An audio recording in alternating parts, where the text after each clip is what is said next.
Well, good afternoon, everyone, and welcome to our quarterly Follow Our Food, a food system community conversation. We welcome you today. My name is Christine Perry, and I am the chair of the Clark County Food System Council. And the Food System Council mission is to increase and preserve access to safe, local, and healthy food for all residents of Clark County. And since the council's inception in 2007, we have brought community stakeholders together through workshops, forums, summits, and other food system events. So on behalf of the council today, I'd like to thank you for joining us this evening for our food systems community conversations. I wanted to just briefly go over our virtual interactive format. Besides the presenters, all listeners will be muted so that everyone can hear the speakers clearly. And if you have any questions, please type them into the chat box or into the Facebook chat. And at the end of the panel discussion, we'll be answering your questions. But for time efficiency, the question moderator will do their best to consolidate and provide them to the facilitator. So today we're going to be hearing some great speakers who will share their insights on bringing local and healthy foods to the people of Clark County. We're honored to have the Clark County Counselor from District 1, Temple Lentz, join us today to facilitate this discussion. So without further ado, let's have Counselor Lentz get our program started. Thanks, Christine, and welcome everybody. I'm happy to be here with you again and really appreciate the opportunity to be involved. So today we're going to talk with 4 people who are working hard to make healthy and local products accessible to families in Clark County. As food providers, these organizations are one of the last steps in the food chain. They source products from producers and distributors like the ones we talked to in our last 2 conversations, and then they sell or give the products to consumers directly. So I'm going to go through and introduce our presenters and give a little bit of background. And if you could just wave or make yourself known as I'm reading your bio, that would be fantastic. So first we have Margaret Rice, who's Director of Career and Technical Education, CTE, and Culinary Services for the Washougal School District. In her new role as the Washougal School District's Culinary Services Director, she brings an educational growth mindset to the department to invoke change. And some of the program goals include things like chef-made meals and education and community partnerships. She believes that to nurture our future generations is to nourish the mind as well as the body. And next we have Tina Eifert, who's the regional lead for Southwest Washington Farmers Markets and the Camas Farmers Market Manager. Food access as a basic right is what led Tina to a decade of work with young, struggling families and a partnership with Share Our Strength, Operation Frontline. As a regional lead with Washington State Farmers Market Association, she advocates for ease of accessibility for SNAP-eligible families at farmers markets in Southwest Washington counties.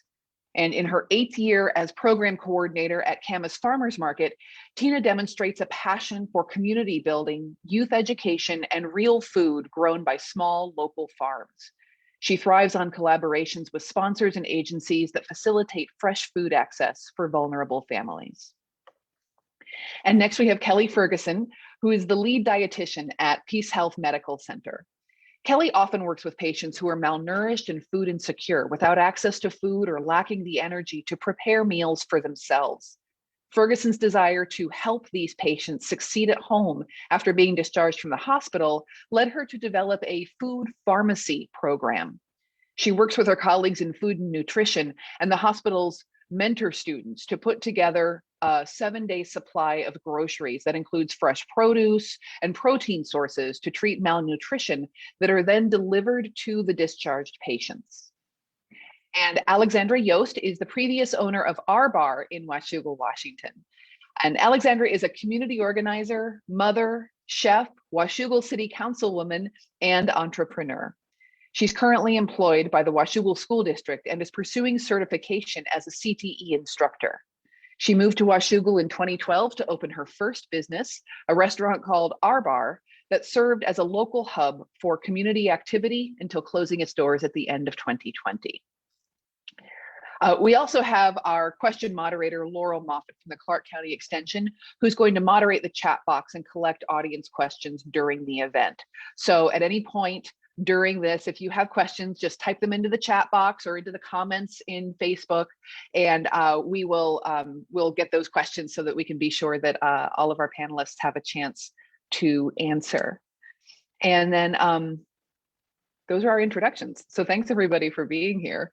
And we'll just get started with a little bit of a kind of an icebreaker discussion about how we access local food as individuals, maybe as with, you know, with your agencies or in your professional lives as well. Kind of just talk about what kind of products we like to buy locally, where we buy them. And as audience members, we'd love to have you participate in part of this virtual conversation as well. So please feel free in the chat box or in comments on Facebook to let us know how it is that you access local food. As an example, for me, I like going to the farmers markets. I live in Vancouver, so I generally go to the farmers market in downtown Vancouver. Sometimes I find myself up in Salmon Creek, so I hit that farmers market sometimes. And I try to shop at grocery stores that make an effort to provide food from local producers, whether it's local produce or you know, local food producers who produce packaged foods. Generally around here, I find New Seasons is pretty good on that. I've also really enjoyed going to the Second Mile Marketplace. I saw somebody put that in the chat. The Second Mile Marketplace and Food Hub was a lifesaver for me this last summer. During the summer, I become part berry, and I need to eat all of the berries that I possibly can. And I was able to get them from Second Mile, from local producers. They were fantastic. And I also just wasn't able to make it to the farmers markets as much. So I really appreciated having that option and then being available and working with the local farmers on that. So I'll just ask our panelists as we get started. Let's start with Margaret. How do you access local food? Well, a lot of the same. I actually am married to a man who grew up in a family who farmed and did a lot of their own growing of food. And so typically what we like to do is go to the farmer's market to see what kinds of things are being grown and produced that we aren't personally. We have a very large garden. We produce all kinds of vegetables and fruit every summer, and things like pinto beans and string beans and beets and corn, artichokes, asparagus, you know, the gamut. And then we also can our own food and that sort of thing. So it's fun to go and get things that we don't have. And and my daughter lives in Vancouver, so a lot of times we are in checking out the Vancouver market. So do like local honey, and I also like local products. So things that are made like skincare products and things like that people are producing. It's always fun to see what's out there. So that's what we do. Excellent. Tina, how about you?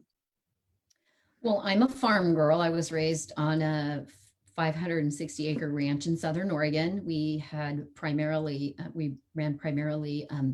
cattle, but had a very large garden that served multi-generations. So I was raised eating fresh out of the garden, and here I utilize farmers markets through the duration of the season. Market wherever I go, and when I travel, I try and stop at a farmer's market. So anywhere in our state or out, that's as a sightseer, that's the first place I want to go. I love all of the, as you said, all of the fruits. I have a passion for little white Japanese turnips. And even if you don't like a turnip, these are more like a little radish. So they're kind of a cross between a radish and a turnip. And that's my road food when I travel. I've become a little bit obsessed with them. So I'll buy 4 or 5 bunches each week. And sometimes I only make it home with 2 because I eat 3 of them in the car on the way home. But all throughout the growing season here in Clark County, especially, all of our fresh produce comes from our Clark County markets. Great, thank you. And Kelly, how about you? Well, like everybody else, I love to take my trips to the farmers market. And actually this year, like Margaret was talking about, is canning. I actually fell in love with canning last year. I was way more obsessive about it than I thought I ever would be. But I did everything from asparagus to pickles to doing my own salsa. And then I even did different kinds of jams and jellies, and it was really fun. And now I have way too much. So if the apocalypse never comes, I'm overstocked. So we were trying to plan ahead. And then also this last year we had chickens. And so for the first time we had way more eggs than we could even use, but it was really fun. And it was very tasty to have our own supply of fresh eggs. And so that was really nice. And then I've had several attempts and fails at having my own garden. The only thing that ever seems to survive for me is the tomatoes and cucumbers. And so this year I just planted some blueberry bushes, and I hope that they do okay as well. So I'm not home a lot. I live out in Battleground, and so I do try to shop at the Battleground produce store that's out there. It's a little more local than some of the other places that are nearby. So, but I do drive to Longview every day, so I don't have a lot of time to tend the garden. So, but I do like what I can get. Great, thank you. And Alexandra, how about you? Yes, so echoing what all my friends here have said in terms of farmers markets, it's such a lovely during the growing season.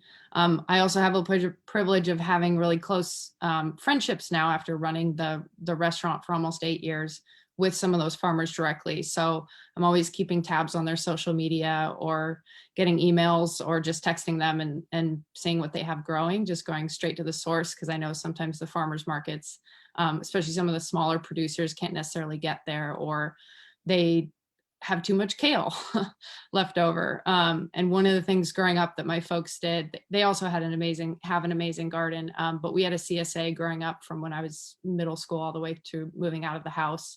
CSA box, community supported agriculture, it just would show up. Luckily, the drop spot, I grew up on Mercer Island, there was one drop spot and it was within walking distance from our house. So we would go on Thursdays, drop off the old flattened box, picks up the new one. And then that really instilled in me, that's probably actually why I'm a chef, I think, because it really instilled in me, use what you have. Maybe we'd have one night where we really wanted to do fried chicken or something, so there'd be a special trip to the grocery store. But for the most part, it was about purchasing in bulk, thinking about that carbon footprint. If you run out of butter, what could you use instead of butter? So that's been a big thing for me, and trying to go as direct as possible. And yeah, I can't take credit for the garden that's in my yard. There is a beautiful garden in my yard. My mother moved in with me for the year of the pandemic. She was able to work remotely. So she is the green thumb, and I am the one that remembers to water it. So we get the benefit of that as well. Excellent. Well, thank you all. And now, now that we have learned a little bit more about each of you and kind of how you access local food personally in your regular lives, we'll turn it over to you to tell us a little bit more about yourselves. So just tell us about what you do in your business or organization that relates to local food access, or just what you're doing in life right now. We'll go ahead and start again with Margaret, and we'll go down the line like we did the first time around. Well, I'm actually was born in Virginia Beach, Virginia, and moved over here to the Pacific Northwest when my dad retired from the military. He was a Navy fighter pilot. I graduated high school in Kent, Washington, and then went to college at Central Washington University, where I got my family and consumer sciences degree. And I started my teaching career in a small little town in Eastern Washington, and taught there for a few years, actually 3 years. And during that time, got my master's degree. And after that I came to the Vancouver area, and I've been here ever since. I taught for 12 years, and during that 12-year stint, I taught culinary arts, I taught nutrition, fitness, consumer economics, amongst a whole bunch of other things. And during the 12 years of teaching, I also decided I wanted to make a bigger impact. I was making impact on my students, but as an administrator, I could break down barriers for teachers, so they could make that impact. So I went into administration. I actually got my school administration certification, as well as my career and technical education director, so my CTE director certification. I worked at the, well, it's called Cascadia Technical Academy now, formerly Clark County Skills Center, for a number of years, and then started my CTE director career in Washougal about 6 years ago. So 25 years now I've been in education, and all of it really around career and technical education. And I have a passion for the youth in our country. I believe that we can do great things for them to, and that they can do great things and the things that they want to do. So I work with an amazing group of people that are very innovative, and we do a lot of outreach to build partnerships for those students. About a year ago, I was on a district leadership focus group that took a really good, like, deep dive look at our food system, our nutrition department or program within our district, and it wasn't doing what we wanted it to do. We had a third-party vendor that was running our food service, and we looked at all these things, tried to make some changes, and decided that the only way we were going to make the changes we really wanted to make was to take it back over. So we didn't renew the contract, and we became a self-operated program right in the middle of a pandemic. So, we like challenges. So I was asked to take on that role as Culinary Services Director. I don't have any background in that. So I've surrounded myself with people that are amazing. I've learned a lot, but I used my education mindset and my ability to develop programs, which is what I do as a CT director. And I use those same skills in turning this program around, so that, honestly, hoping that our students, that the meals that our students have is the best meals they have all day long. We want to make sure that the students in our system love the food. And if you think about it, I mean, I was raised in a family that ate together every day. We had our family meals at dinner. I had a stay-at-home mom who cooked dinner every night. So I know, I learned early on the value of a home-cooked meal, and the community and the family of getting together and eating. So we're instilling that within our system, and we're changing the culture, and we're doing that with the food. And so part of that is getting those local farmers involved if we can. We have a big system, so that makes it a little bit challenging, but partnering and figuring out how to do that, and then creating those chef-made meals. So open a package and reheat something that's already pre-made is a thing of the past. We're making food. That food is fresh. Our students are participating, and we've been back, I think, since the beginning of April full time, and we're already about where we were serving students before the pandemic. So, and they're not all back, some are still remote. So that feels pretty good, considering it's like less than a year, right? We've got a long ways to go, but we're excited about it. So. Well, that's fantastic. And I definitely, we're going to be asking more. We want to hear more about, especially like both how you've managed and how you're moving forward. So then next is Tina, if you could just tell us a little bit more about you and what you do in your organizations. I wear a couple of hats. So locally, with organizations locally, I am the program coordinator for Camas Farmers Market. So oversee just, the logistics of getting a market up and running throughout the season, including volunteers and special events and community outreach and sponsorship and education. We're really lucky here in Clark County because the farmers markets in Clark County, which include Vancouver Farmers Market, Salmon Creek Farmers Market, and Camas Farmers Market, all work very cooperatively together. We have a Southwest Washington Farmers Market Coalition that meets once a month. And so we stay in close contact and communication and coordination. So I feel like our county does a really excellent job, kind of an outstanding job, really, of meeting the needs of shoppers and of our vendors. We also, as farmers market managers, are the sun's going down and I feel like I'm dodging sunrise, which isn't a bad thing. Farmers markets are, we're sort of like farmers. We seed small business. So we are providing an opportunity at a farmer's market for a local farmer or food producer, entrepreneur to get their business up and running and to just establish a customer base. Very frequently, somebody may go on, particular food producers may go on to a brick and mortar store from the farmer's market. So I love what the farmers markets do for setting up folks for success for small business.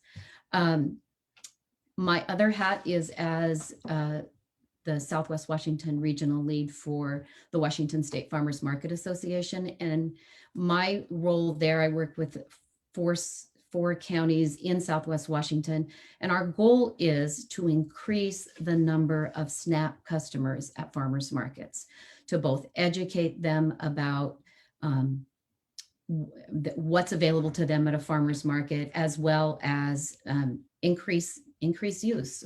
We feel like perhaps folks don't know that they can utilize the farmer's market with their SNAP EBT card. And so that's my role as a regional lead. That's what our goal is. That's what we're promoting. That and then just providing support to new markets that may be opening up in the community. And it sounds like we may have 2 new markets opening up in Clark County this season. I've heard that Hawkinson may have a market, as well as Battleground. Sounds like they have a little startup market, and sounds like the Ridgefield market will be up and running this year as well. So lots of opportunities in our county for people to access fresh local food. Excellent, thank you. And Kelly, a little bit about you and what you do in your organization. Hey, so I'm a registered dietitian, and I've been a dietitian for a little over 15 years. I got my degree at Central Washington University as well, and most of my career has been spent in the hospital doing clinical work with patients that are acutely ill. Usually we're working with patients to either feed them if they're in the ICU to make sure that they have a source of nutrition, or preparing them to go home. And I think those are the patients that I'll concentrate on talking about today, is working with them to manage their disease process, what brought them into the hospital, how they're managing their health at home, because of course nutrition plays an important piece of that puzzle.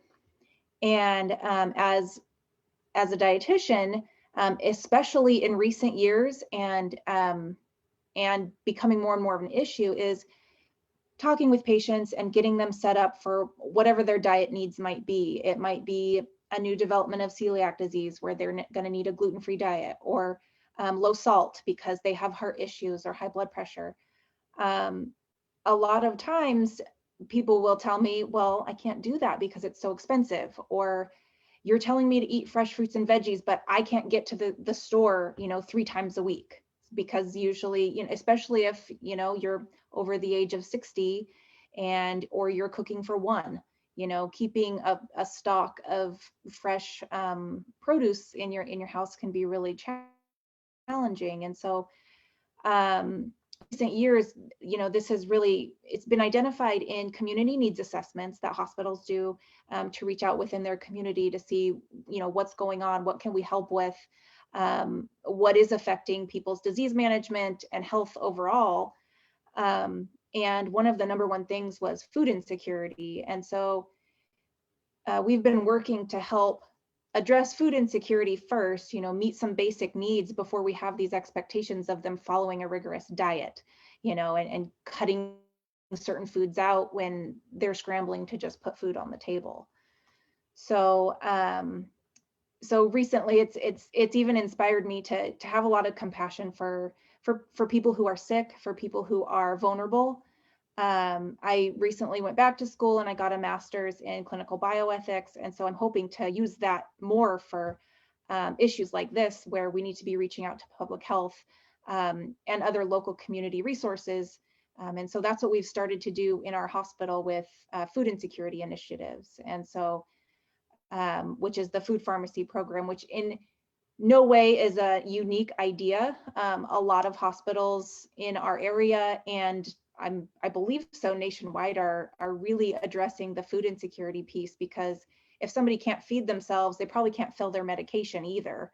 And so they're trying to kind of really start to see how healthcare can play a role in nutrition management too. And so a lot of hospitals are addressing it. And so I'm really happy to be a part of our hospital's movement too. So.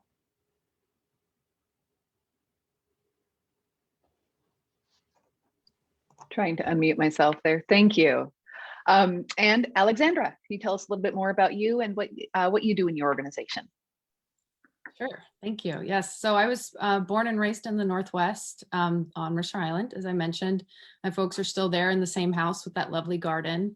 I've always been really connected to food. My parents aren't master chefs by any means, but they like to cook. And as Margaret was saying, it was always about coming around together around the dinner table. I have one older brother, and even if we were at, school was starting at different times, it was at least a smoothie in the morning and a little bit of eye contact and conversation. So for me, the importance of sitting at a table and eating food, no matter what that food is, even if it's pizza one night because folks are exhausted, then that's fine. It's really important to bring people together around the table. So I always knew that I wanted to do something with food, something to bring people together. After graduating high school, I went to Portland State University for a semester, and well, it was 2 semesters technically. I made it through the first year. I was going to major in business with a minor in community development and sustainability, and I got into the classroom. I loved high school. I absolutely loved it. I did independent study and running start, and I just devoured all the education I could. And I got to college and realized that I really just wanted to be more school of life style. I really wanted to dig in and do things with my hands.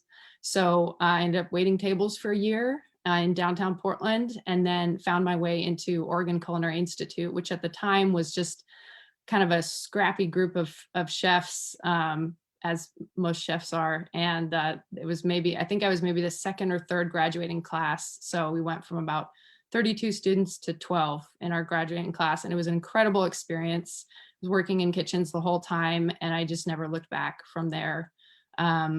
Decided in 2012 to, with my partner at the time, open a restaurant, our bar.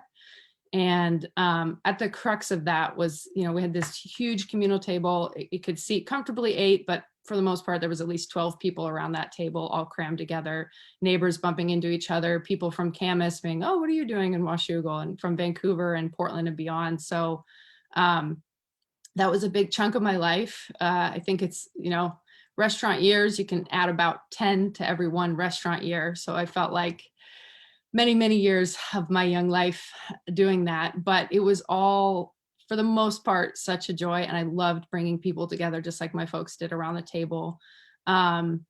Unfortunately, there was a lot of personal things and then the circumstances of a pandemic. And when the point of what you do is to have people come together, putting pancakes in a box, it just wasn't satisfying. It was actually pretty soul crushing. And I was so appreciative that people wanted to continue to support and to eat our food, but the R Bar ethos was eat real food. And part of eating that food was doing it together. And so I ultimately made the really difficult decision to close in October of last year.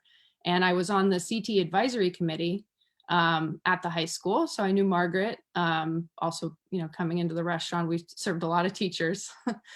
And she presented an opportunity to do some project management that we can talk about some of those projects later. But it really opened my eyes, because I always joked about, you know, when I retire from the restaurant industry, I'm going to start a cooking school, and I want to do it out of my house, and I want to teach people the confidence to cook. It's a little Ratatouille-esque, if you're familiar with that adorable animated film, that anybody can cook, and food is so essential. One of my sort of catchphrases as an individual has always been that food is more than a necessity, it's an opportunity, because we all need it. And we all need to be nourished in different ways. You know, fill the belly, feed the soul. So I'm very grateful to have landed within our Washougal School District educational system. I started officially at the beginning of the year, and I've just hit the ground running. And also, in addition to that, being a councilwoman, city council person in Washougal, I've been doing that for a few years now. And so basically whatever I do, I view it through the lens of a community organizer, whether it's bringing friends together, whether it's bringing colleagues together, networking, connecting farmers to different people or to each other. I view myself through that lens, and that's me. Excellent, thank you. So now we'll go to some questions that we'll go down the line and ask each of you to answer. What I'll probably do is we'll go through the same order that we've been doing, and then I'll back it up, since you know, sometimes we can be like, by the time we get to the end, it's like, everybody said everything I wanted to say. So we'll try to balance that out, so you all get to be the leaders that you are. So the first question, and we will start with you, Margaret, is what challenges or barriers do you face in your organization in getting more healthy and local food to consumers? Well, one of our challenges is that we're a federal program. So, you know, taking that into consideration, there are any number of barriers that go with being part of a federal program, and multiple layers of compliance, all kinds of things that come along with that. We're also a public school, so there's some barriers with being a public school.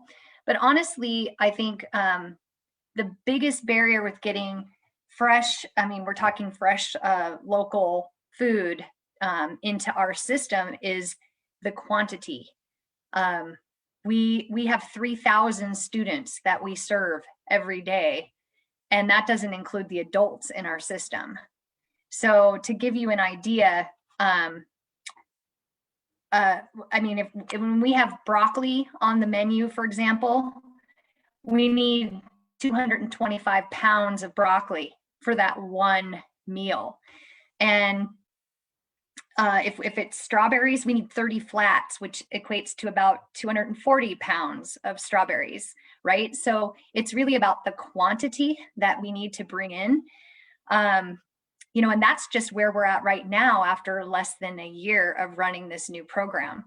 So as participation increases and the program gains momentum and we continue down our goals and trying to meet our goals, that problem only gets bigger. We have found, and like I said at the beginning, we're learning. So we're learning some ways to get more fresh fruits and vegetables through our federal program, but they're not local. So we want to try and change that. We're working on it, but that's, I would say, from my perspective in Washougal, that's probably our biggest barrier. Okay, thank you. And Tina, from your perspective, what challenges and barriers do you face in your organization in getting more healthy and local food to consumers? Well, I think that farmers markets don't have a problem finding foodies, folks who love fresh food and folks who are proactive in taking care of their health and seeking out ways to do that. And eating well is one of those. So our challenge is always in trying to communicate and reach our most vulnerable neighbors. So folks who may be on food assistance programs, whether that's WIC or SNAP. So just backtrack a little bit, just SNAP is Supplemental Nutrition Assistance Program, and it is a USDA funded program for families who may be disabled or elderly or single parent or even working families who have the need for additional dollars for their food budget. And so, and some of our barriers include SNAP users being somewhat intimidated to come to the market. First of all, they may not even know that they can use their SNAP benefits at a farmer's market. You know, they know they can swipe their card at Safeway and use it there. But our one of our bigger challenges has been to get the word out to those users who really could benefit from nutrient dense fresh food, fruits and vegetables. So Washington State is actively promoting the message that farmers markets are for everyone. And with that, their current marketing program emphasizes SNAP EBT use at markets. And the state has rolled out a $40 SNAP market match program. And what that means is that for every dollar that a SNAP user swipes on their card, we will match it dollar for dollar up to $40. So that instantly turns, their $40 into $80. They don't have to use that much, but if they only want to spend $5 that day, we'll match them $5. But that is one way that we're trying to get more fresh fruits and vegetables on the tables of those families that need it most. And so the goal is to double their buying power and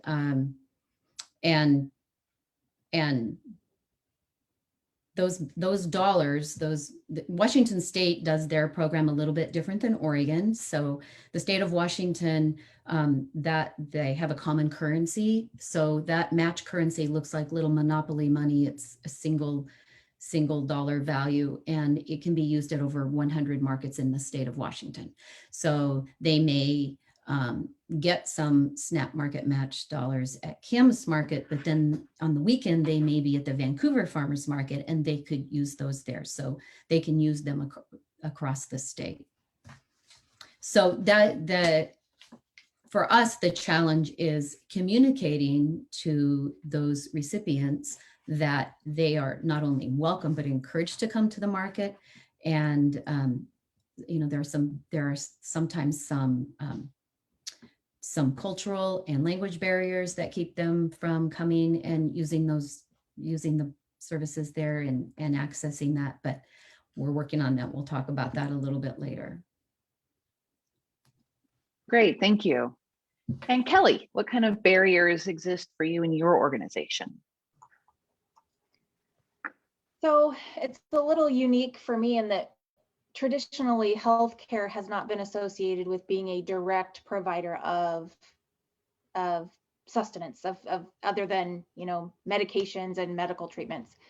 So for the nutrition piece of it for people to say, oh, I should go to the hospital to get food isn't really happening, and nor should it. It's not necessarily the place that we should provide the direct source, but we're becoming more of a resource and tying in these nutrition, the components of community resources, and then also filling the gap between you're sick at the hospital, maybe you're there for 2 weeks and all of the stuff at your house has gone bad. We need to fill that gap and make it easier for people to in their healing process. So, so some of the barriers are, one is funding for these programs is really difficult because, you know, a lot of healthcare associations are utilizing taxpayer dollars to find programs that benefit their community. And so in order to stay funded, you then have to prove that it is really improving healthcare outcomes. So even if we're feeding families and we're making a difference as far as the public and community goes, if it's not actually improving the spending power of our healthcare money, we're at risk of being defunded. And so right now we're trying to see how the interventions that we're doing can improve outcomes for patients and then keep them out of the hospital. Because even though people think, you know, healthcare makes money from people coming to the hospital, that's definitely not true. And so trying to keep people healthy and well-fed to support their healing process is really important. And so it's kind of, you know, one of those vicious circles of, we want the program, but we don't have the funding, and you can't keep the funding. And even if you do get a little bit of funding, you can't keep it unless you're proving some efficiency. And so that's been really hard for us. And we're also talking about the sickest of the sick. So we're talking about people who are already having a hard time managing their disease process because they're in the hospital. And then on top of that, we're telling them to afford probably more expensive medications. And then now we're telling them to be on a special diet, you know, and eat healthy. So, and then these people might also have, they don't have a car, or they have to take the bus to go to the grocery store. And how many bags can you really carry, especially if, you know, if you're elderly or you live by yourself, you know, you can only carry so many bags. And not everybody can afford an Uber and have that assistance. So, and then the last thing to consider too as part of this is mobility. So we have people come in who, whether it's a heart condition or even conditions with infections, can cause you to be so weak that you can't stand in a kitchen to cook a healthy meal for a half an hour. Things like that we really have to take consider and say, okay, well, how can we set you up for success and make sure that all the factors are taken care of? Because it's one thing for me to even say, oh, I feel so lucky, I'm a dietitian, and now I have some resources for these people to go to their local food banks that they never thought to go to before, or, you know, and then here I am stuck because they don't have a car to get there. So, so it's been a challenge growing the program and then finding out there's still more barriers. So like transportation and mobility are huge players. And so right now we're working on addressing those as well. So, and again, it's really taken a village, because we've done such great work with our local food banks, and Youth and Family Link up in Longview offers some transportation. And then as far as the mobility, we're trying to do, you know, easy prep meals. We started including some meals that come straight off of our patient tray line. So they're already low salt, low fat. And you know, my boss was awesome. She got us a food sealer so that we can seal them up, and all they have to do is pop it in the microwave. So if they can't stand to cook until they're better, or if they don't have a caregiver to come in and prepare meals for them, they can just pop those in the microwave and they're already fairly healthy. So. Great. Thank you. And Alexandra, what kind of challenges and barriers to healthy and local food have you seen in your organization? So I'll be speaking with my former hat as a restaurant owner for this one. So we very small organization. I think at the most, at our height, we had about 10 employees, but 2 of those were the owners. Very, very hands-on. We were there every single day, doing a lot of the work. Everything was made from scratch. So one of the biggest barriers for us was restaurants have very thin margins and pretty high overhead. And our overhead was even a little bit higher than a lot of the chains that you see around, because we really emphasize fair wages for our employees. And we really wanted to make sure that we were purchasing exactly what we wanted to purchase. So Initially, our barrier was the relationships. My former partner and I had moved from the Portland area, and we knew a lot of farmers out there, worked in a lot of restaurants there, but we really wanted to emphasize Southwest Washington. And so it took us probably about 3 years to really get our feet under us and get not being kind of outsiders from the community and just get really people to trust us. But then it got to a point where the issue was not so much that we didn't have the relationships, it was the cost of the food and the types of food that were available, specifically with produce, trying to keep it really seasonal because our restaurant was known from those. We did a lot of funky stuff in the first 3 years to try and find our footing and see what it was that our bar was in the Washougal community downtown. But we landed on breakfast. And so on the weekends, we would serve like 300 plus people in one day. And that's a lot. If you've been to this space, it was about 1,000 square feet total. Back 2/3 of that was the kitchen barista area. So we were just like pumping it out. And so that means a lot of eggs. That means a lot of butter. That means a lot of potatoes. So many potatoes, I can't even tell you. I could tell you, but it was a lot for just such a small organization. We were doing 10 pounds of mashed potatoes a day. To make our little potato patties. So if you think about that, trying to support as local as possible, buying our eggs, we did buy direct from a farmer for a while here in town, but it just became way too expensive because then on the flip side of that, pun intended, you have to then charge the appropriate amount to your consumers. And people are used to, at least in our area, they're used to going to Denny's, they're used to going to IHOP, where that egg does not cost you $2. We got to a point where if you wanted to add an egg to something, you have to give us $2 as a business because we're trying to pay fair wages and pay ourselves a little bit and pay the farmers what they needed to pay. So price was definitely the biggest obstacle for us to overcome. And I know we're going to talk solutions later, so I'll save my second part for that. Well, what a great segue. So this time we're going to go back up the line. So Alexandra, I'll start with you. So it can just be like a brief pause. And the question is, what successes have you had in getting more healthy and local food to consumers? Yeah, so cool. Teed myself right up there. The biggest thing I talked about, being an outsider a little bit, and because we moved to Washougal and opened the business within 3 months, so people hadn't even really run into us in the grocery store yet.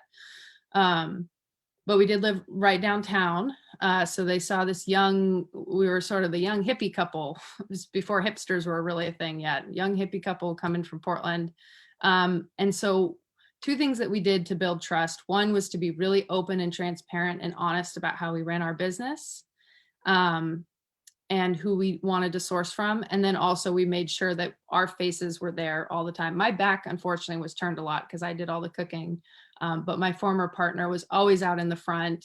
I think schmoozing is probably not the right word. He was out there engaging in the work of the community and building those building blocks. So because when we get really excited about garlic scapes or something like that, people would come in and be like, why are you serving me, these weird bolted, that's not garlic. Garlic isn't green. So we really had to build trust. And that was one person, one pancake, one plate at a time. And then once people started to trust us, we could start getting a little creative with the menu. And once you have that connection with your community, a good example would be we would use grana padano, this cheese, instead of Parmesan. And we would call it grana on purpose because Parmesan it's expensive. It's like champagne. If it's technically, Parmesan has to come from that region. But we wanted to use grana and go through a more local producer. And so it's pretty much the same cheese, but that was a fun kind of like educational component. So we saw ourselves as like ambassadors of whatever ingredient it was. And so our excitement was contagious. We knew what we were doing in the kitchen, so we knew we could make it delicious. And even if you weren't sure about eggplant in your scramble, because you trusted us, we convinced you that it's going to be okay that there's eggplant in your scramble. Another thing that we did was we really committed to a farmer first narrative. So that was our focus. Instead of saying, what can you grow for me? Our whole thing was, what do you grow best and when do you grow it? and how can I purchase it from you? So the menu that I built was completely around dishes that were very flexible. So the two most popular items, in addition to our potato and egg, which the potatoes didn't come hyper locally, but I always made sure, even if I had to like run to cash and carry, that they were from the state of Washington, you know, just because we were going through so much bulk potatoes at the time. The two dishes that were our biggest successes were the daily scramble and then something called an R-bar bowl. So the daily scramble is pretty simple. There was always 2 to 3 vegetables in there. And a good example of getting people to really engage with food in a different way was fennel, because I love caramelized fennel. So I like shave it thin and just to order. Somebody says biscuits and gravy. Yes, that was a very popular one as well. I'd shave the fennel really thin and caramelize it like you would an onion, and people would bring their plates back clean and they'd be like, why was that so, what was that flavor? What was that? And you could see the excitement and they really wanted to know what it was. So like I said, that curiosity is contagious. So when you tell them it was fennel, they're like, fennel is a spice. What are you talking about? What do you mean fennel? So you'd go run and grab one from the bin. I always made sure we had a few intact vegetables and fruits on hand so that we could show them. Because once you physically hold it in your hand, even though it's something that's maybe a dried spice, just a seed or a ground something that's sitting on your shelf, then you have this connection to it. So it was always about building those connections. And like I said, one person, one fennel bulb at a time. And that was a huge part of our success, was just getting people on board with that one ingredient, that sort of gateway ingredient in a positive way. And then we could just keep pushing it from there. Excellent, thank you. And we'll go back in this reverse order. So Kelly, can you talk a little bit about successes? Now that we've talked about challenges, how about successes? Yeah, so what Alexandra was saying about the education piece of food and people trying new things kind of hit home with me too, because you know, part of my job is educating people on how to include healthier foods, a little bit of lifestyle change, and working with their preferences of what they're used to doing at home and making small steps towards improving their diet. And so I really felt like the food pharmacy program, that it not only provides groceries just for access, but it's used as a starting point for education as well, because we're only putting healthy foods in there. You know, we're not giving them Doritos and, you know, bacon or whatever. So we're, you know, although we're working on the piece that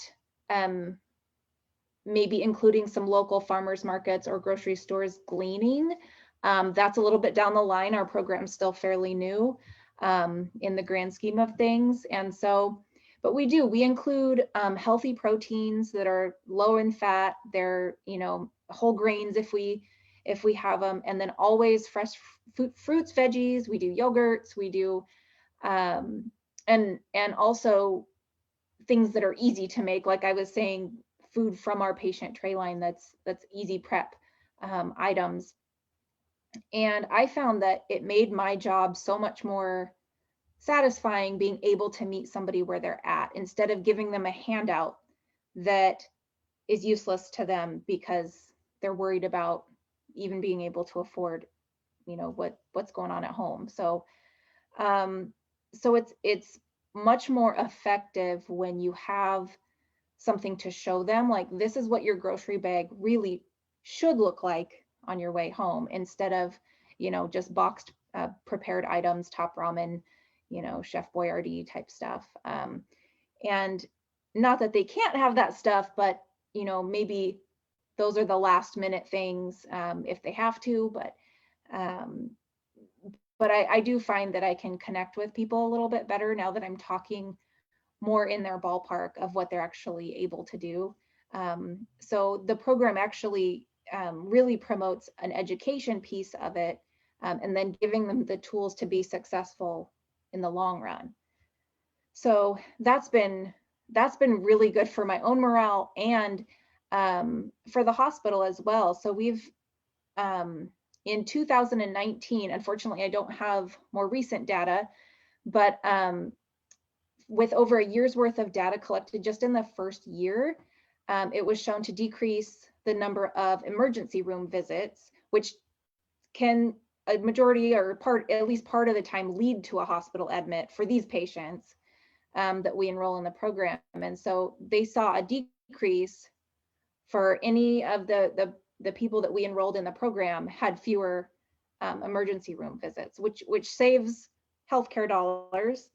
And it also means we did something. An intervention was successful in one way or another. So, so that was great. And we've got support from the hospital because we are seeing a difference. Yeah, we're hoping that continues, and then we're hoping to grow more fruit, veggies, or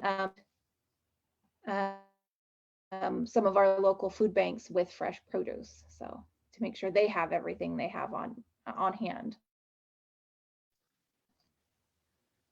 Excellent, thank you. And before we move on, I had a follow-up question.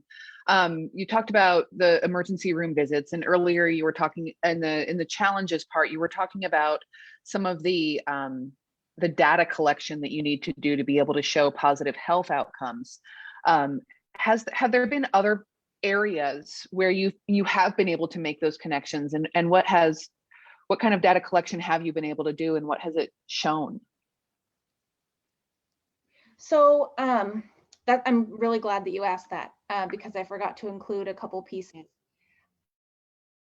So I was surprised at the average age of people that we're enrolling is about 55.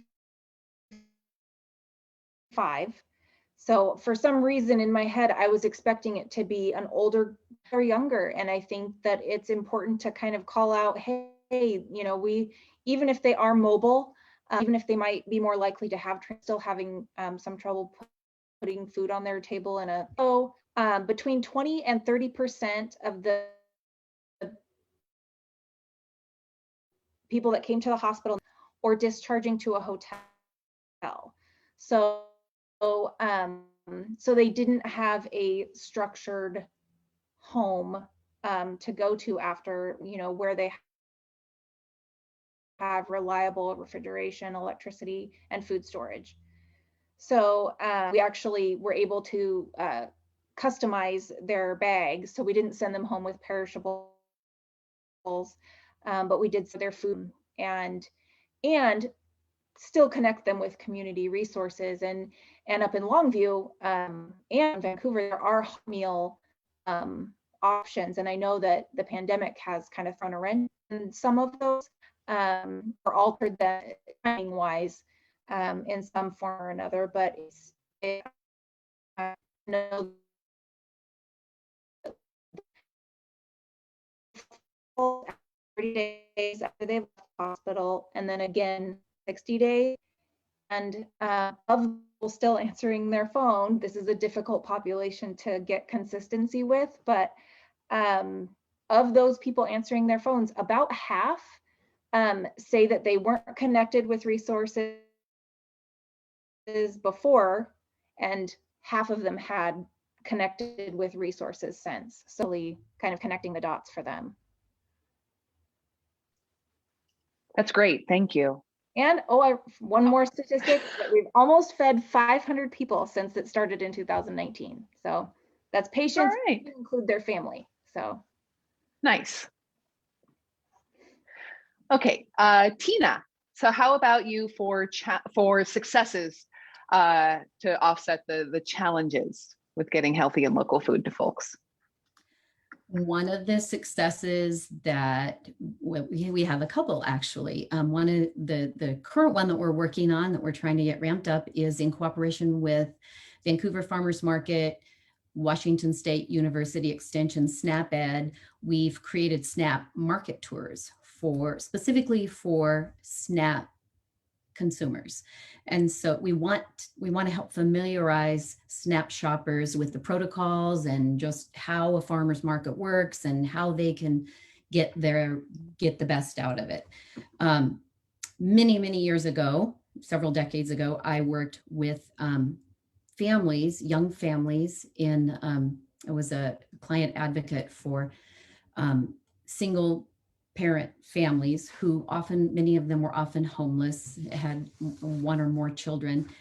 And through that organization, I was able to work with I don't know if this group exists anymore, but it was called Share Our Strength. And they had a program called Operation Frontline. And Alexandra would have loved this because they would bring local chefs from fine Portland restaurants into our organization. And once a week, we would, these professional chefs would teach our clients food cooking skills. And because what we found is that we were sending folks home with food from our local food pantry, beans and rice, and we might as well been handing them styrofoam because they get it home and they didn't have any skills. They didn't know how to cook it. No one had ever shown them. So dried rice and dried beans were useless to them. And then in talking to our families, you'd ask them, what is a nutritious meal you could get for your kids? And they would say, well, Taco Bell, because it's cheese and it's protein and it's lettuce. So there's vegetables. And so these chefs were phenomenal in that they created these recipes that were all the things that these young families would have been buying out for their kids. And so what they did was really gave them the experience of cooking food. And it was amazing. We taught them how to make pizza, how to cook beans and freeze them, and so that they could heat them up later for an instant burrito. But what I remember from that process is that if you don't walk people through the steps, then then the information that you're giving them is useless. And so we feel like some SNAP users may feel that there is a stigma attached to using food assistance programs, or as I mentioned earlier, there may be some cultural barriers or language barriers that keep them from coming in. So the SNAP market tours, they will come for a 1-hour tour to either the Vancouver Farmers Market, the East Vancouver Farmers Market, or the Camas Farmers Market. And SNAP educators will walk them through the entire process of how to shop at a farmer's market. Everything from visiting the information booth, swiping their card, getting their currency, what the currency will purchase, because with SNAP, there are limited items. You can't purchase non-food items. And with the SNAP match, the only eligible foods are fruits, vegetables, nuts, seeds, and herbs and mushrooms and plants that grow food. So helping educate them around what their currency will purchase, introducing them to the farmers so that they're becoming acquainted with the people that actually grow their food, and then including demonstrations about how to select fresh produce. How do you figure out which is the best zucchini or the ripest strawberries? And then we share tips and resources about cooking, eating, and storing those purchases, because we want this to feel successful. We want them to come back and do this again, and found that education is a completely essential component, of any successful food access program. In addition to that, in addition to the SNAP market tours, we're going to see a surge in additional EBT users this year because of PEBT, which is pandemic EBT. So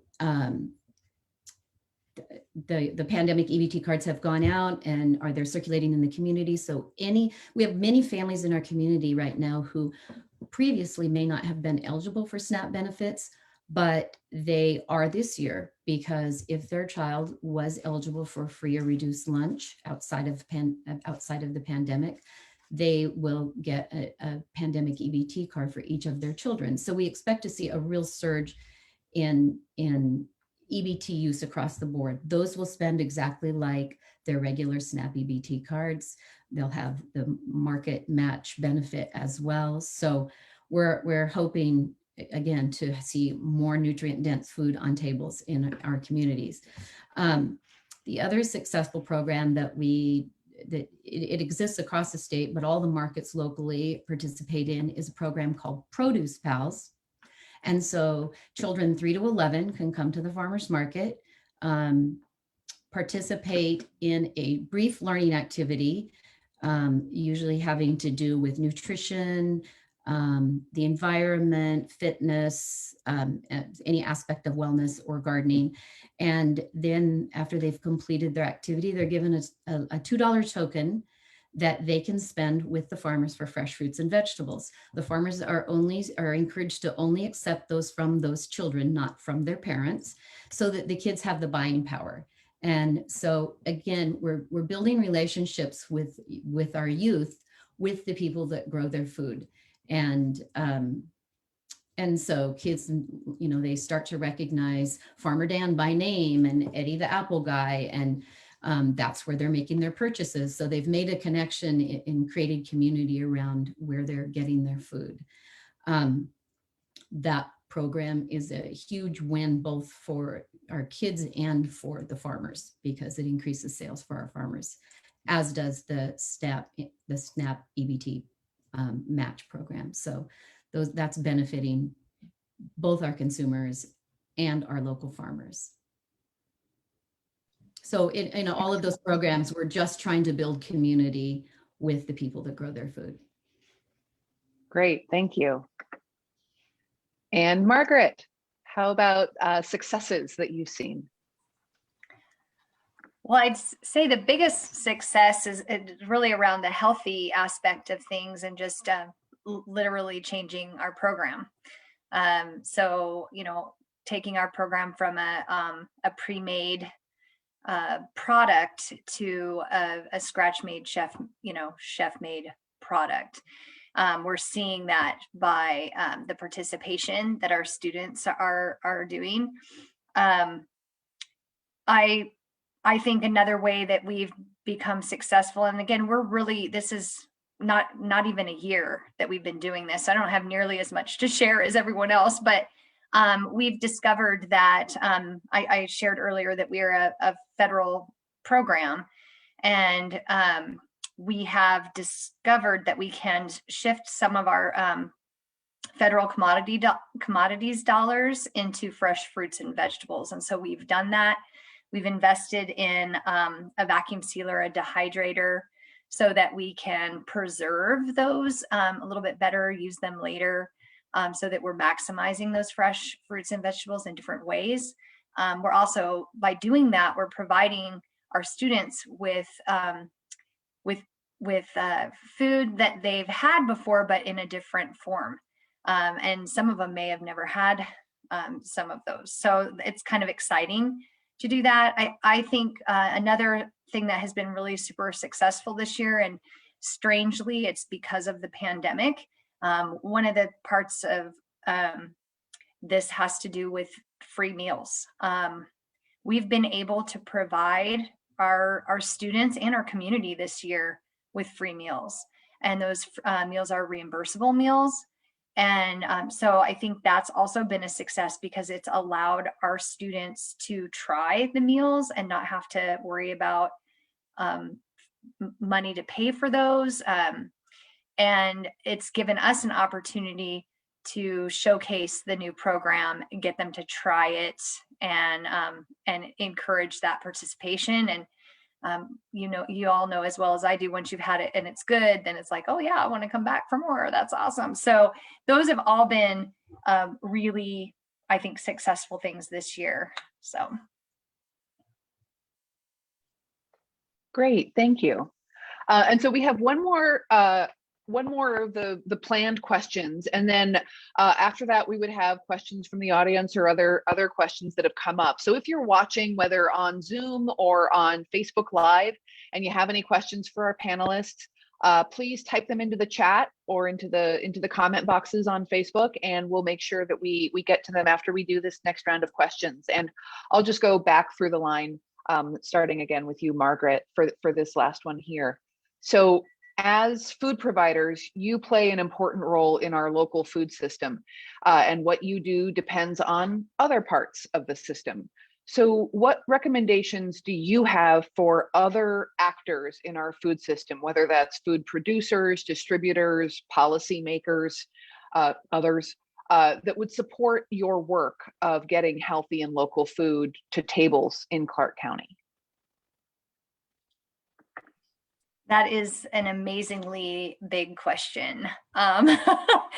Okay, so right now I would say distribution is a little bit of a challenge. We can't get food daily, so that, you know, and even every few days is difficult. It's a challenge. So we have to order a week ahead, which diminishes the quality of the food. So we'd love to be able to get our food in shorter spans, right? So that quality goes up. Even delivery times are a challenge. In a school system, we're on a schedule, a very strict schedule, and those lunch times are tight. So if we don't have that delivery in the window we need it, it impacts the entire system and us being able to get food to our students on time. So, you know, those are huge. They definitely impact our system. There's also, the other thing is, you had on their policymakers. We've had now almost a year of being able to distribute free meals, and they are reimbursable meals. I would love to see that be the way of the future. It takes away from having to figure out if a student is free, reduced, they're a full pay. It allows for all of our children to eat every day at school, whenever they need to. If they forgot their lunch, they don't have to worry about if they've got money in their account. So that, I would love to see that. I'd love to see the positive from this this negative experience of the pandemic, something really amazingly positive come out of it, and that being that we just feed our kids. Can we just feed our children and not have a label on it, and then we can focus on what's important, which is making sure that that food is quality and that it's in front of every single student every day if they want it. So I think that's where we're at. Excellent. So a follow-up on that, for talking to policymakers, now you're working with a federal program, but where are the advocacy opportunities for parents, community members who might want to help make this even more accessible? Would it be at the school board level, the state level, or at the federal? Like, do you have any insight on that? Well, I think it would start at the state. We have some really great advocates at the state that have their voice would be that would be the important voice to have for the federal side of things. There's work to be done. I don't have a number one answer for you, but I think that where we would start would be the state, and just talking about what we've experienced and how we can do better. And that's one way that we could do better, in my opinion. Great, thank you. And Tina, so I won't go through the whole question again, but in general, for other actors within the system, what recommendations or requests would you have to help improve getting healthy and local food onto tables? As I mentioned earlier, you know, the folks with resources find their way to fresh food and farmers markets and second mile food hub, and so I would love a more open line of communication with agencies that are on the front line that serve the families that we're trying to find, the families that we want to know that the farmers market is an open and inviting place for everyone. It's it would be helpful to be able to coordinate and disseminate information through them, and that could be things like those could be resources like DHS caseworkers. We have a good relationship with WIC. We communicate with them regularly through the coalition, and so we're able to send information through them. The family community resource coordinators in school districts have been really helpful. Those kinds of communications have led us to, we did a family resource fair where we're able to give out information to teachers and counselors and educators that are going to be, that know who the families are, who might be using SNAP and who might be needing those additional connections. Washougal School District, the FCRC out there a couple of years in a row has done a really cool community information program where she reserved a local park and brought in all of the agencies that she thought the families in her school district who had greater need might need to connect to. So again, it was WIC and farmers markets and all kinds of resources, SNAP Ed. And they held this resource fair on the lawn at a park in front of a community housing development where many of those families lived. So we were right there in their neighborhood. We were right there in their community. I wish we had more opportunities for those kinds of ways to reach out, to share the information that we have about what's available, how people can benefit, what the gain can be, not only both nutritionally, but how we can help them stretch their food budget and provide some education. Yeah, that would be great. I wish we had more opportunity for those kinds of partnerships. Everybody's really busy, their caseloads are really full. And so those often aren't, I don't think they're often seen as a priority. So yeah, that would be great. But we presented, a group of us presented information to the FCRCs this morning.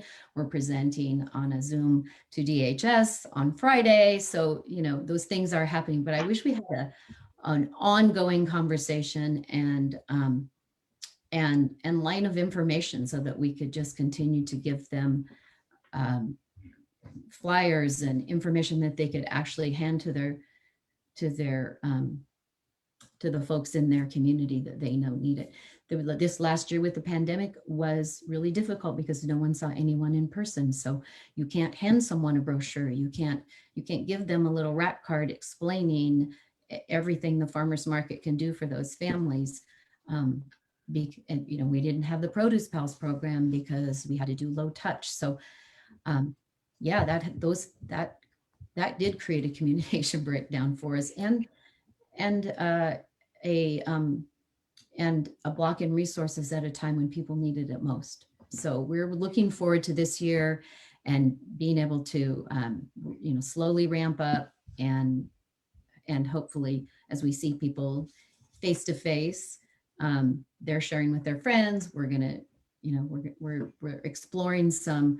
We're exploring some Facebook opportunities where maybe some of the folks who shop at the market may do a little video about what that experience was like for them so that can be shared out to their friends, just so the word gets out about what's available and what the benefit could be for families. Great, thank you. And Kelly, recommendations for other actors in other parts of the system. Well, coming from a healthcare standpoint, would be that almost like what others were saying is don't lose your connections and always circle back. There might be new things that whether it's grocery stores, farmers markets, or direct with the farmers, is where can we glean from? Gleaning programs are extremely important to help support food banks or even initiatives like at the hospital.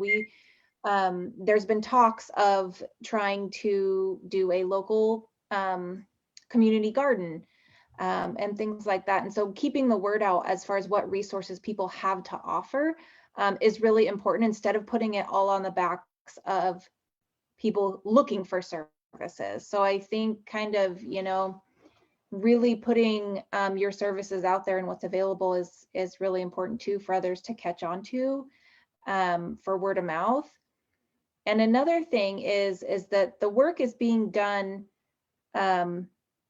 with some funding from either the individual hospital or healthcare organization's foundation.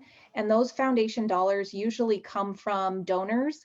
And so we're talking about the haves versus the have-nots, putting it out there and saying, I would like my money to go to XYZ, because sometimes there is a choice between, do you want it to go to the Heart Foundation? Do you want it to go to food pharmacy? Do you want to go to new technology? And all of those programs are usually nuanced and in need of support. And so the foundation dollars usually go for something that is kind of above and beyond what services the hospital is already offering. So, and this is one of them. And a lot of people, since we've started the program, have donated, and we've been able to use those dollars as well to make more connections with the local Meals on Wheels programs. So, and again, like others were mentioning, the difficulties with the pandemic is that Meals on Wheels is now limiting contact. So whereas sometimes volunteers were able to go in and do almost like a home check for people and actually help stock their fridge with the meals, now it's kind of doorstep delivery only, which is, it's very disheartening, but at the same time understandable, especially because they're a vulnerable population. But we've actually been able to fund people who may not typically qualify for Meals on Wheels. So maybe they're only 55, but they have other conditions that limit their mobility or ability to prepare meals. And so the foundation has a limited supply of support for that.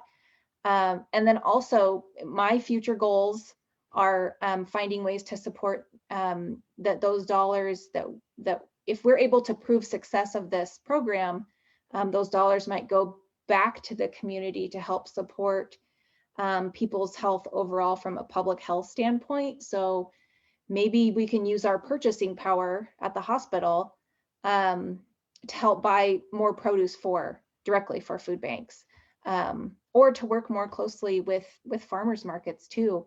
Our hospital in Eugene, well, actually it's not the hospital, it's an outpatient nutrition clinic. They do diabetes classes. And if you regularly attend the diabetes self-management classes, you're able to get vouchers for the local food farmers market or food bank, depending on your level of income and the need, which I think is pretty cool, because then it's another one of those examples, leading by example and providing people with a direct referral to something good. So so supporting programs that think outside the box too is really important. So that's all I can think of right now. That's good. It's a lot of stuff. Alexandra, how about recommendations or requests for other actors and other parts of the system? Yeah, absolutely. I want to talk directly to the chefs out there. I know there are many of you strong survivors that have gotten through this pandemic. And I have a personal thing about the term farm to table, because can we just be honest and admit that it's literally all farm to table? And I think that gets used a little too broadly. So if you're a chef who wants to, hashtag support local, I fully support you, but I have this list of things I want you to consider. So I said it before, and I love alliteration. So just go with me on this. You have to put your farmers first, and you have to prioritize your producers. So it's a partnership and a community effort. And a lot of times that can turn into a friendship, because these are individuals. It's a business transaction, but for farmers, they don't clock off. A lot of chefs know that. Chefs rarely clock off, but if you don't have to water your restaurant, if you've got a roast in the oven, yeah, you got to go back to it. But farmers never get to clock off. So just remembering the importance and the breadth of their work, and treating them first and foremost like human beings and not just as a transactional business thing, I think is crucial for chefs to remember with the restaurant, because their amazing product and your amazing skills, that partnership, that's why people are coming to your restaurant, and that's why you're making money, hopefully, if you're doing it right. So I think that's really important to remember. And also that, equity isn't uniform by any means. So what works for Steve and Lindsay, in terms of Steve and Lindsay from Shady Grove Farm, if they can do their drop-offs Tuesday mornings, okay, we'll do drop-off Tuesday mornings. If Tyson and Jess from Tumbling Sky, if it's better for them to do an after hours thing because of family obligations or whatever it may be, they got to take their dog to the vet. All right, it's got to be after hours. You need to know your limits and your boundaries as a business owner and as a person with your own dogs that go to vets and family obligations, but being flexible in terms of pickups and delivery. Somebody in Margaret's position, or really anyone else is on this panel's position, you guys don't have that ability to be flexible because you're stuck within these structures. So it's understandable. But when you're an individual making that transaction, making that choice to support local, then it's on you to be as flexible as you can be within your own limitations, especially around delivery, because a lot of times farmers, if you're not buying it direct from the farmer's market, you're not pre-ordering ahead of time and going to the source. They're taking time out of their own day. They're putting gas into their own truck to bring you that product. And that's a huge, huge privilege to have as a restaurant. Also, in terms of, I touched on it briefly, but in, asparagus is really cool. I'm actually looking at some asparagus cuttings right now that I'm hoping to grow with my mom's help. But it's also very trendy, and it's also, it takes a lot to grow it. I'm hoping to learn that here. So, and people love it. That will get people in the door. Throw an asparagus pie in a wood-fired oven, people will line up for it. But what else makes that asparagus grow? Talk to your farmers, understand their work, and understand that chickweed is not only absolutely delicious in salads, a quick little stir fry, treat it like spinach and wilt it down with a little butter and nutmeg, absolutely delicious.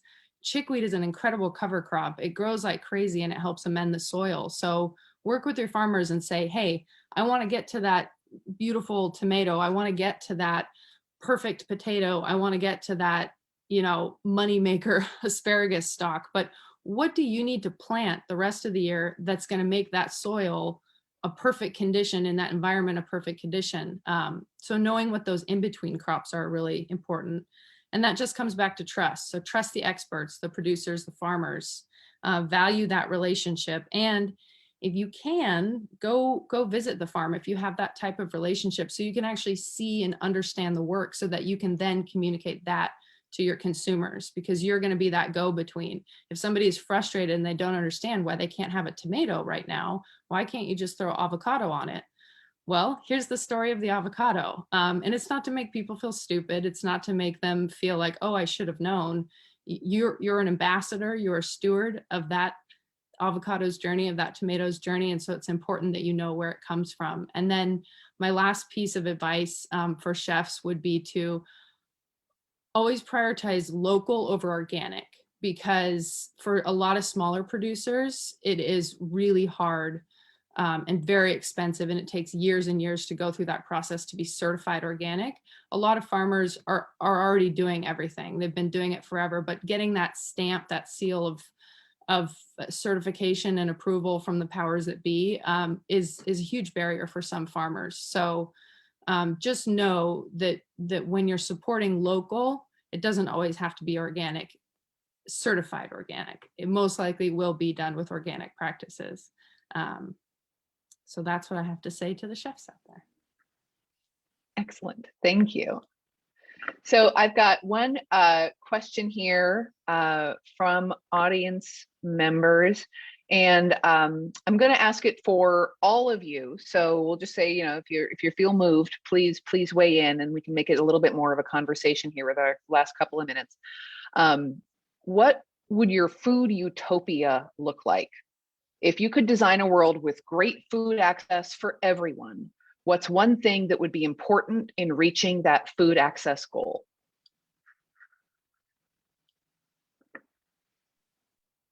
I can jump in if we're just doing kind of round robin. Yeah. I think that everybody's pitching in some form, that everybody's involved, that there's not one individual in the community that is purely receiving and not giving back to that system, because I think that's how that system has to work, whatever that looks like. I would say that your statement that a food utopia where food access was open to everyone, that in itself would be the utopia right there, that everyone had equitable access to good, fresh, local, nutrient-dense food. I would second both of those. Mhm. Absolutely. Yeah. Everybody's participating and everyone has access. That is utopia right there. Mhm. Okay. And then we had one more question that was in the chat, and Laurel kind of added a little bit about it, but do any of you know, is there a way that SNAP funds could be used by families to buy a CSA share from a local farmer? I have a roundabout answer to that. We've never gotten an answer from the USDA or the Department of Health, who is help facilitating the SNAP market match. The problem is you're not supposed to use SNAP to prepay for food. And so I've had conversations with local farmers about how that could be done. And that would, and it sort of amends that the whole concept of a CSA, which a CSA for farmers helps seed the rest of their season. Generally, that happens. Those commitments are made pre-season, and so that helps support them through their off season. January, February, and March, people are committing to a CSA. But with SNAP users, they would need to be willing to accept a weekly payment.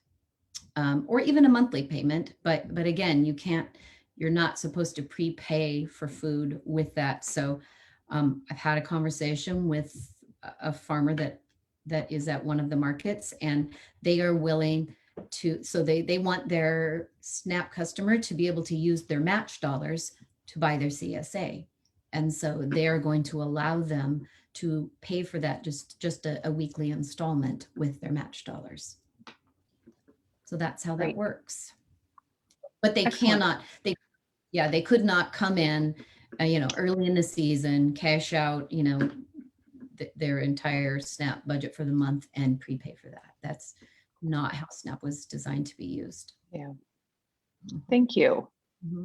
Look at all the expertise we have in this awesome panel. Thank you so much to all of you for joining us and for sharing your expertise and your time. And thank you to everybody who's been listening, who's catching this on the replay on Facebook. We really appreciate everybody taking the time to spend here and learn a little bit more. So Christine, I don't know if you want to close this out. We've got a couple of last little points here for folks, so I'll turn it back over to you. Great. Thanks so much, Temple. I'm just absolutely amazed. I can't thank you all enough. This has just been such a wonderful discussion, and I've learned so much from all of you. And so just thank you so much for being with us today. Thank you, Councilor Lentz, for coming and facilitating this again. That just means the world to us. I want to just let everybody know if you're on Zoom today, and particularly Facebook Live, that we have a survey, just a quick little survey to say what you thought of the panel today, asking about other particular topics. So our goal is to have this follow our food conversation every quarter, where we have these lively discussions where we get to just learn about all the wonderful things that are happening in our community around our food system. So it's in the chat box. It's also on the Facebook Live chat. So if you please just take a moment to fill out that survey. Also wanted to give a plug for a new website that's come out.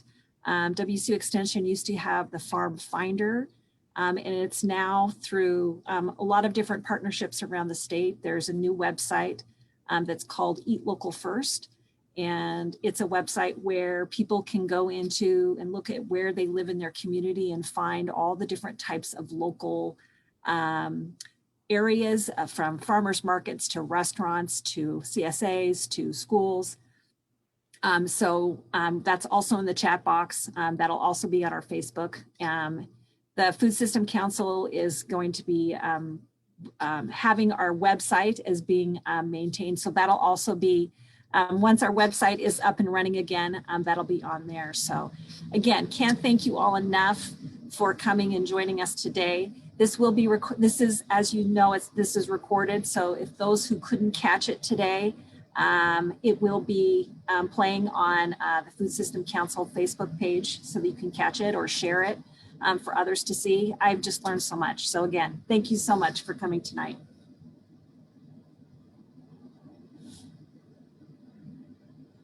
Thank you. Thank you, Thank everyone. you. Thank you.